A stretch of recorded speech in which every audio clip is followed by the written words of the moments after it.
রসুলপুর নামক এক গ্রামে একটি সবজি বিক্রেতা বাস করত।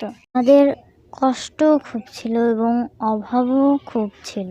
হায় ভগবান, আজও কিছু বিক্রি হলো না। কেমন করে যে কিছু নিয়ে যাই বাড়িতে, গিন্নিকে যাই কি যে বলবো সেটাই চিন্তা করি। কি গো, কি হলো? আজও বিক্রি হলো না নাকি? বলো, বাড়িতে তো এমন কিছু নেই খাওয়ার মতো। কালকে তাহলে শহরের উদ্দেশ্যে রওনা হওয়া ভালো হবে, যদি বিক্রি হলো দেখো। হ্যাঁ গিন্নি, তুমি ঠিকই বলেছো গো। কালকে শহরের দিকেই যাব, একটু দেখি যদি বিক্রি হলো তাহলে তো খুবই ভালো হয় বলো।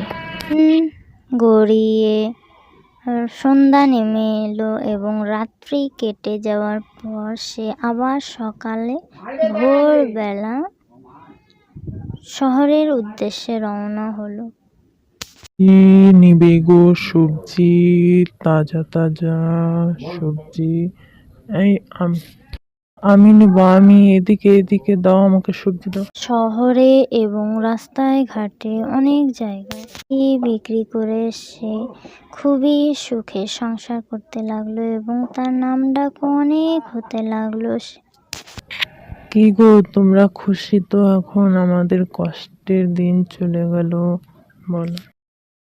তাই তোমাদেরকে বলছি এবং তোমাদের উদ্দেশ্যে বলছি যে কখনো ধৈর্য হারাবে না, ঠিক আছে? ঠাকুর কোনো না কোনো রাস্তা নিশ্চয়ই খুলে দেবে তোমাদের।